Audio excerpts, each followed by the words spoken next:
At Christmas dinner, Dad grumbled, "You're ungrateful." And I silently thanked myself for finally walking away. I could feel my fork vibrating in my hand from how hard I was gripping it. The string lights around the living room doorway buzzed faintly, competing with the Christmas Carol playlist Mom had on too low to actually enjoy, too loud to really ignore. My little nephew's toy truck beeped somewhere under the table. The dishwasher hummed, and over all of it sat Dad's words, heavy and stale, like the smell of burnt gravy that no amount of cinnamon candles could quite cover. Mom froze with the serving spoon halfway between the potatoes and my plate, eyes flicking from his face to mine like she was watching a tennis match she'd bet too much on. My brother cleared his throat. My sister stared at her lap. And in that weird, crystalline moment, with the fairy lights reflecting off the wine in my glass, I realized I wasn't trapped in this scene anymore. It wasn't dramatic.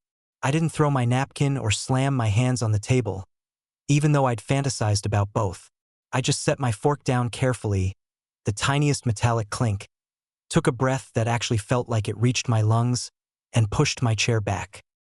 My heart was hammering, but my voice, when it came out, was calm in a way that didn't quite feel like me. "I'm going to head off," I said. I could feel Dad's stare drilling into the side of my face, but I didn't look at him. I reached for my bag on the back of the chair, my fingers automatically checking for my keys, my phone, the little envelope of Polaroids of me and my girlfriend I'd chickened out of showing anyone. I slid them deeper into the pocket and stood up. The thing is, if you just saw that moment, me standing up from Christmas dinner while my dad muttered about how ungrateful I was, you'd probably think I was overreacting, or that we were just another slightly dysfunctional family having a tense holiday. You wouldn't see the years that led up to it, the 1,000 microscopic cuts that made that one whispered, "You're ungrateful," feel less like a single comment and more like someone pressing on a bruise that had never really healed. Growing up, ungrateful was my dad's favorite word for me. I don't remember the first time he used it, exactly.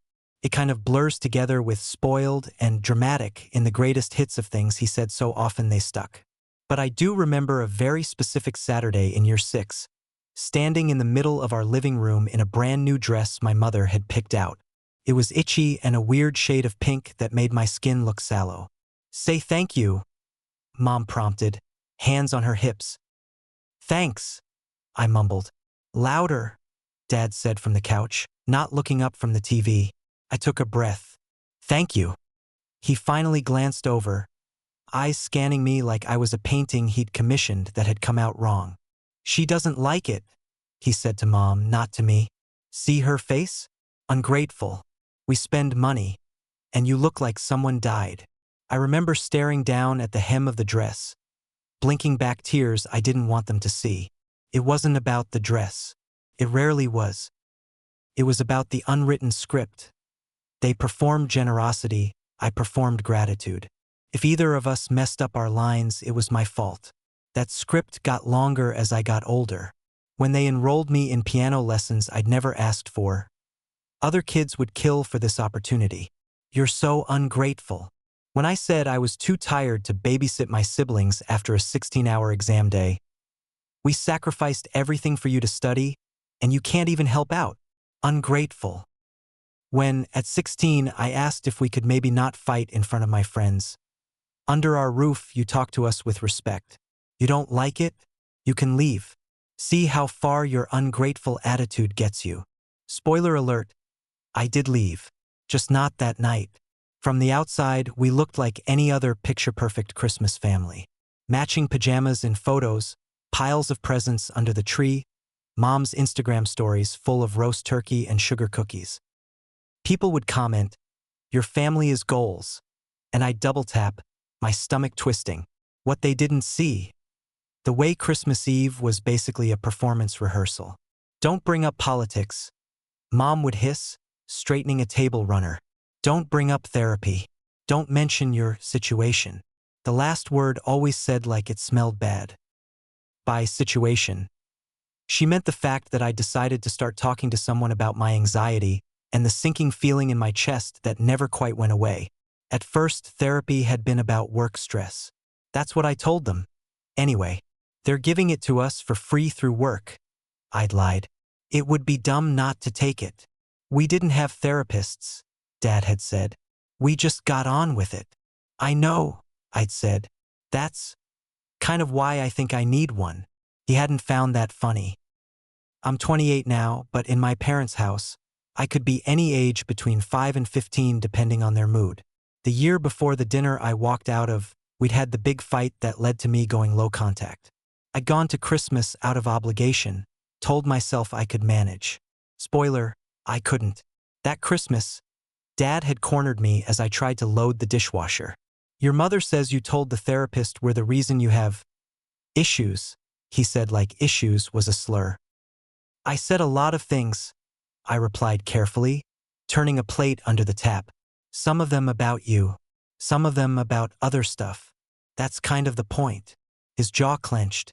After everything we did for you, he said, voice low, you go and talk to some stranger about how awful we are.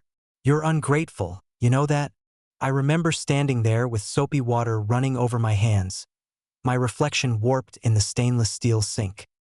I remember thinking, if I was really ungrateful, I'd have left a long time ago. Instead, I stayed. I stayed through dessert, through presents, through another hour of Dad telling stories about how poor they'd been growing up and how easy we had it. I drove home that night with a headache like a clamp around my skull, fingers digging into the steering wheel, chest tight. A week later, I told my therapist, I think I need some distance. She didn't react with shock. She just nodded, like I'd finally reached a conclusion she'd been quietly circling with me for months. What would distance look like? She asked. I don't know, I said. Not going every Sunday? Not picking up every call? Maybe skipping things. Like Christmas. I laughed.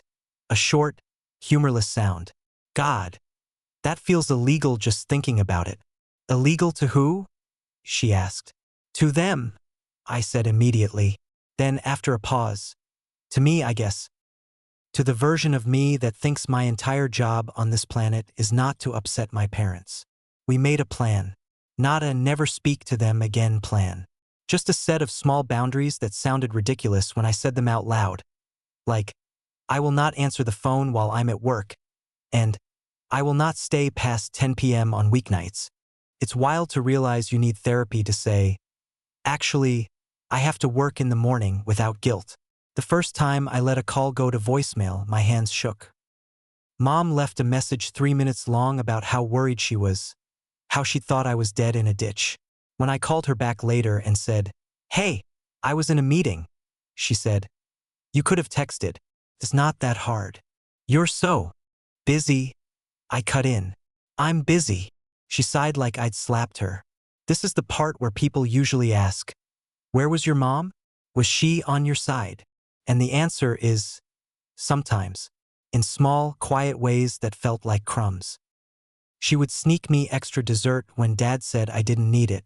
She'd text me later after a fight with a, your father, he doesn't mean it, and a heart emoji. She never stopped him. She also never stopped telling me I was killing her with my accusations.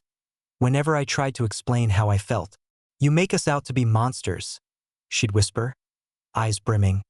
After I'd said something like, it really hurts when you call me lazy in front of people. I didn't say you were monsters, I'd answer. I said what you did made me feel small. Same thing, she'd snap. You're ungrateful. That word again. So when I say that at this last Christmas dinner I silently thanked myself for walking away, that gratitude wasn't about the argument itself. It was about the fact that I had finally stopped waiting for them to be different before I gave myself permission to protect my own sanity. This year, I almost didn't go at all. I don't think it's a good idea, my girlfriend, Jess, had said slowly, lying on the couch with her head in my lap while I read the invitation text for the 5th time. It wasn't even a real invitation, not really. Just a message in the family group chat. Christmas dinner, our place, 5 p.m.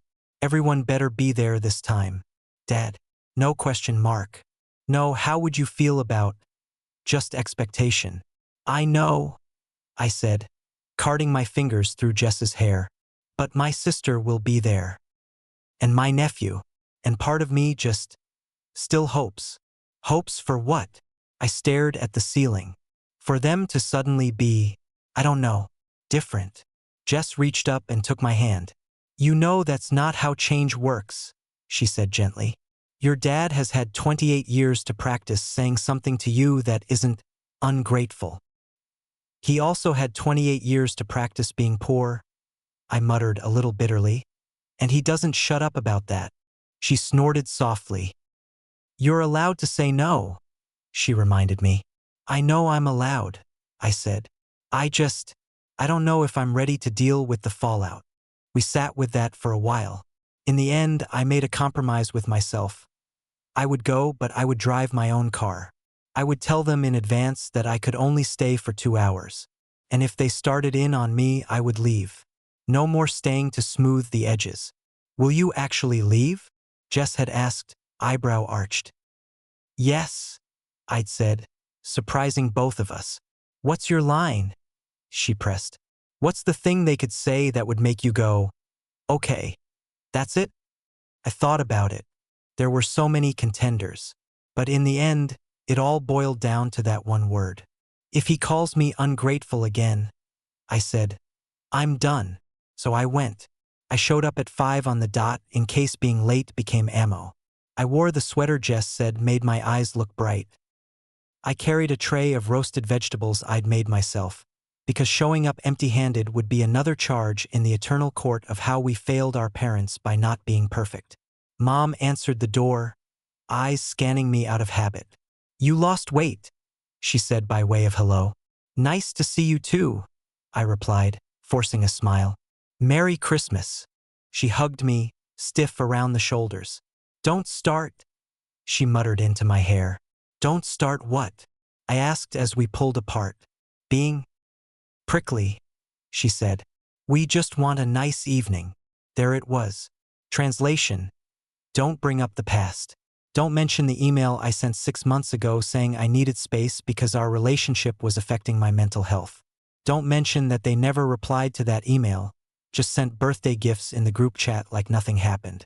My sister, Emma, looked up from the couch, eyes lighting when she saw me. You came, she mouthed, relief flickering across her face. Of course, I mouthed back, even as my stomach did a little flip. The first hour wasn't terrible. That's the thing that always messes with my head. If it were all bad all the time, leaving would be easier. There were jokes about the burnt pigs and blankets, my nephew launching himself at me shouting, Auntie! And stuffing a cracker into my hand like he was feeding a small animal. There was Mom fussing over the gravy. Dad trying to carve the turkey and pretending not to care when we teased him about butchering it. For a while it almost felt, okay, familiar in a way that hurt and comforted at the same time. Then the wine kicked in. So, Dad said, topping up his own glass more generously than anyone else's, are you still seeing that therapist? He said it like he might say, are you still into that clown hobby? Yes, I said, keeping my tone neutral. Emma gave me a quick, warning glance. What do you even talk about anymore? He asked. Haven't you run out of things to complain about? I folded my napkin slowly. It's not just complaining, I said. We talk about coping strategies, work, relationships. Relationships, he repeated, snorting. Teaching you how to cut off your family. More like. Mom leaned forward.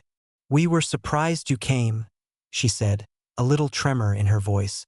After that email, I forced myself not to shrink. The email where I said I needed some space for my mental health? You made us sound like monsters, she whispered. I couldn't sleep for days. I said I needed space, I repeated. I never called you monsters. You might as well have, Dad said.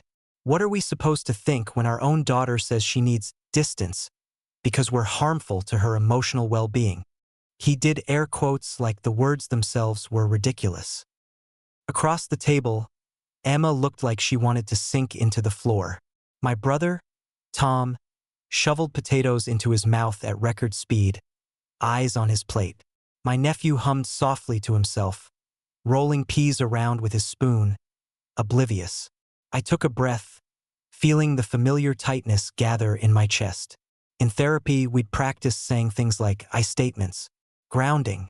You don't have to justify your boundaries. All of that felt far away in this room. I can understand that the email hurt you, I said slowly. That wasn't my intention, but my feelings are still valid. Dad rolled his eyes so hard I could practically hear it. Here we go, he muttered. Here we go what? I asked, voice still weirdly calm. The Mia show, he said. Everything is about your feelings. You know, when we were your age, we didn't have the luxury of sitting around analyzing our childhood. We just got on with it. We didn't tell our parents they were toxic every time they made a mistake. I never called you toxic, I said. You didn't have to, he snapped. It's in the tone. In the way you talk about us to Emma. You've turned her against us, too. I make my own decisions, Emma said quietly. No one looked at her. You say you need space, Mom cut in. But you never think about what we need. We're getting older. Do you really want things to be like this when we're gone? Her eyes were glistening in that way that turned her face into a minefield. One wrong word and she'd burst. Guilt flared in my chest. Automatic. Familiar. I could feel myself teetering on the old edge.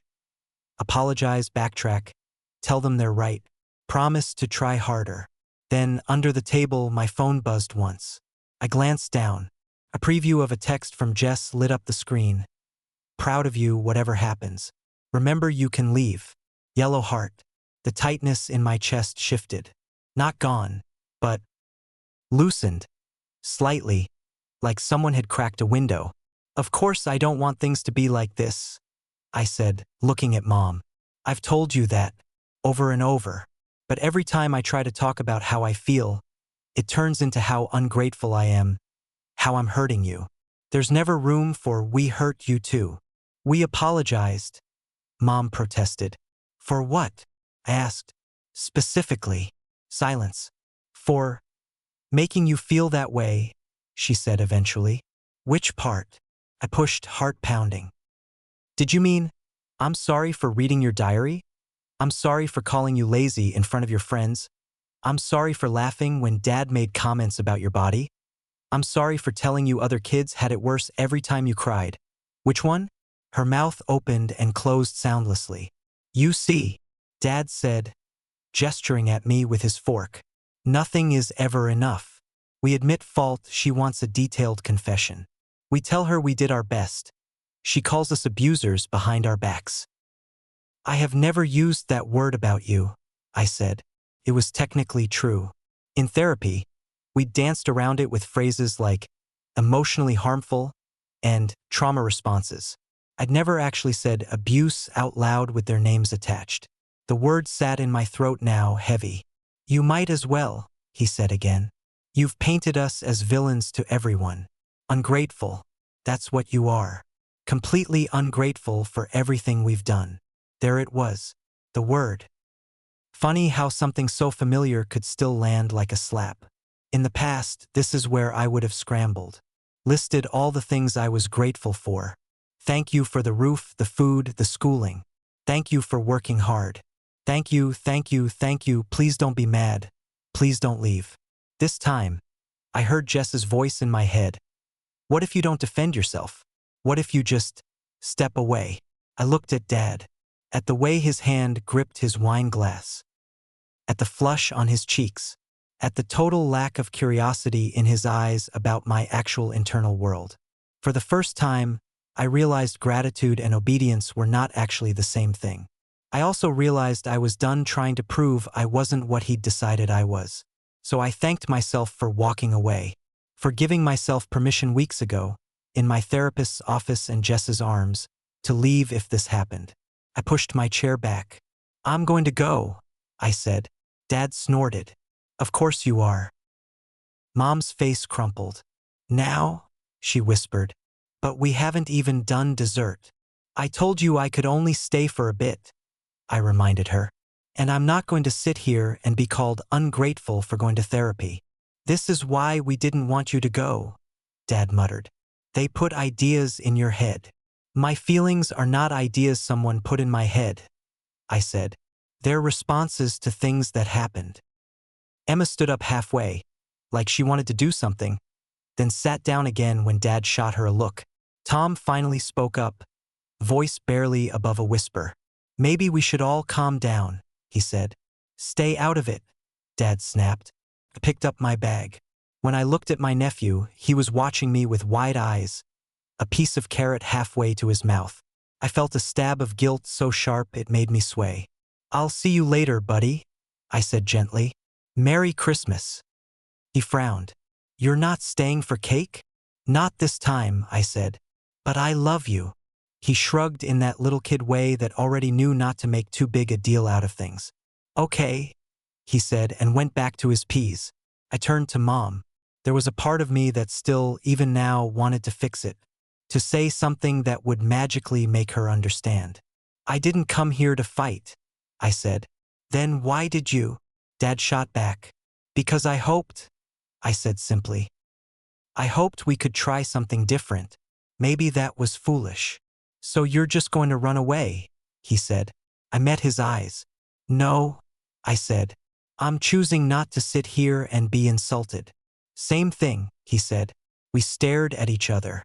I had the strangest sensation of seeing him clearly for the first time, not as the looming figure of my childhood, but as a man in his late 50s, tired and stubborn and entirely unwilling to examine himself. It was almost sad. "Thank you for dinner," I said to Mom. "The food was really good." She looked startled, then offended, like I'd stabbed her by being polite. Tears spilled over. "I suppose this is it then," she said. "You'll go back to your girlfriend and your therapist and tell them what monsters we are." "No," I said, hand on the back of my chair. "I'll go back and tell them my parents called me ungrateful at Christmas dinner for going to therapy and setting boundaries. They can decide what they think about that." "You're punishing us," she whispered. I thought of nights as a teenager lying awake hearing them scream at each other downstairs. The slam of doors, my heart pounding. I thought of being yelled at for not doing the dishes exactly right. Of being told to stop crying or I'll give you something to cry about. Of being told countless times that I was a burden, an inconvenience, a disappointment. "I'm done punishing myself," I said. "That's all." And then I walked out. The hallway felt weirdly quiet. I could still hear muffled voices behind me, but for the first time, they weren't my immediate problem. My hands shook as I put my coat on. My breathing came fast, like I just sprinted up a hill. I half expected Dad to come storming after me, or Mom to grab my arm and hiss something about how I was killing her. No one came. Outside, the air was cold and sharp, the sky that particular winter night orange from the streetlights bouncing off low clouds. I stood on the front step for a second, my body buzzing with adrenaline, and then my phone vibrated. "How are you going?" Just left," I typed with numb fingers. He called me ungrateful in front of everyone. I walked out. The typing dots appeared immediately. "I am so proud of you," she wrote. "Want me to come get you?" I looked at my car parked a few houses down, breath fogging in the air. "I'm okay to drive," I replied. "See you soon?" "I'll have hot chocolate waiting," she sent back. "And maybe that terrible Christmas movie you like." I smiled despite the lump in my throat. In the car, I sat for a minute with my hands on the steering wheel, not turning the key yet. My reflection in the rearview mirror looked tired, eyes red-rimmed. But there was something else there too in the set of my jaw. Something like steadiness. I thought about turning my phone back off. I'd done that after previous fights to avoid the wave of texts. This time I left it on. Not because I wanted to read whatever they sent, but because I felt less afraid of it. On the drive home, the radio played some overplayed Christmas song about being home for the holidays. I snorted. Home, for me, was now a third-floor flat with a slightly dodgy boiler, fairy lights strung haphazardly across the living room, and a girlfriend who had never once used my vulnerabilities against me in an argument. Home was Sunday mornings making pancakes in pajamas, not Sunday dinners sitting rigid at a table, ready to flinch. It's weird, the guilt that comes with that. There's a part of me that whispers, "You're abandoning your parents. What if something happens? What if they die and the last thing you did was walk out of Christmas dinner?" I can hear Mom's voice echoing, You'll regret this when we're gone, like some kind of curse. But another, newer part of me asks different questions. What if something happens to you if you don't leave? What happens to the version of you that finally started to believe she deserved more than being someone's emotional punching bag? When I walked into our flat, Jess was already in the doorway to the kitchen, mug in hand. She searched my face and then just opened her arms. I fell into her hug, letting my bag slide off my shoulder to the floor. The smell of chocolate and cinnamon wrapped around me, warm and sweet and entirely free of conditions. No arrests? She murmured into my hair. Not yet, I said, laughing a little, the sound wet. She pulled back just enough to see my face. How bad? I kicked off my shoes and followed her to the couch. As I told her everything, the comments, the email, the "you're ungrateful," I watched her eyes darken, her jaw tighten. She didn't interrupt. She didn't say, "I'm sure they didn't mean it," the way some well-meaning friends had in the past. When I finished, she let out a breath. "That's a lot," she said. "I'm sorry." "Yeah," I said softly. "You did the thing," she added. "You left." "I did the thing," I echoed. "How do you feel?" I paused, scanning my body the way Hannah had taught me. "Shaky," I said, "like my insides are vibrating. And lighter, but also guilty. And then guilty for feeling lighter." Jess nodded. "Makes sense." We curled up on the couch with hot chocolate and the terrible Christmas movie about the baker who falls in love with a prince in disguise. Somewhere between the prince learning to knead dough and the climactic snowstorm, my phone buzzed on the coffee table. "Mom, I can't believe you would embarrass us like that in front of your nephew. You ruined Christmas. I hope you're happy." I stared at it. In the past, this would have sent me into immediate damage control. I would have typed paragraphs apologizing, taking responsibility for everyone's feelings. Now I took a breath, put the phone face down. "You don't have to answer right now," Jess reminded me gently. "I know," I said, and, shocking myself, I realized I meant it. Later, when the movie rolled credits and Jess had dozed off with her head on my shoulder, I picked up my phone again. There were more messages. From Mom. "You always make everything about you. We are your parents. You owe us respect." From Dad. "Ungrateful. After everything we've done. Don't bother coming back if you can't grow up." And surprisingly, a third, from Emma. "I'm sorry," she'd written. "I wanted to say something, but you know how he gets. I'm proud of you for leaving." I wish I could have too. That last message hurt in a different way. I thought of her still at that table, still shrinking, still trying to keep the peace. The part of me that had stayed for so long, for her sake as much as mine, twisted. "It's okay," I typed back. "You don't have to explain. I love you. I'm here when you're ready." Then, after staring at my parents' messages until the words blurred, I opened a new conversation with them. "I'm sorry that my leaving upset you," I wrote. "I won't be engaging in conversations where I'm insulted or called ungrateful for prioritizing my mental health. I'm taking space. When and if you're willing to speak to me with respect, or possibly consider family therapy, I'm open to talking. Until then, please don't contact me unless it's an emergency." My thumb hovered over send. "They're going to lose it," I whispered. "Probably," Jess said sleepily, eyes still closed. "But you're not doing this to control their reaction. You're doing it to be clear about yours." I hit send. There was no lightning strike, no earth-shaking. Just the quiet whir of our ancient fridge and the buzz of the fairy lights. I turned my phone to silent and put it face down again. An old part of me screamed that I was playing with fire. A newer part of me felt like I'd finally put down a bag I'd been carrying so long, I didn't even know how heavy it was until it was gone. Posting this here feels weird. Part of me is still convinced I'm being too dramatic or airing family business, or making them look bad. Those phrases have been drilled into me since before I knew what Reddit was. Another part of me knows that if I'd read a post like this 5 years ago, I might have recognized myself quicker, might have felt a little less alone. So here it is. My dad called me ungrateful at Christmas dinner, and for the first time in my life, I didn't stay to prove him wrong. I didn't perform gratitude until he calmed down. I didn't twist myself into a shape he'd find more comfortable. I walked away. I don't know what our relationship will look like from here. Maybe they'll double down, tell everyone their daughter abandoned them. Maybe they'll eventually sit in a therapist's office and actually listen.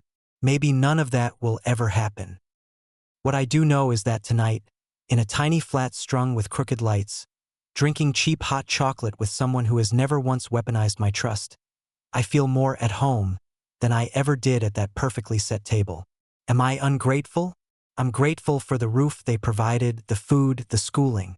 I'm grateful for the ways they tried within the limits of what they knew. I can hold that without pretending the hurt didn't exist. Mostly, though, I'm grateful to myself. The version of me who sat in a therapist's office whispering, "I think something's wrong." The version of me who let the call go to voicemail, who drove to Christmas with a plan, who heard "you're ungrateful" one more time and finally thought, "No, I just don't owe you my suffering." That's the person I silently thanked when I stood up from that table. And honestly, for the first time, it felt like gratitude that might actually save my life.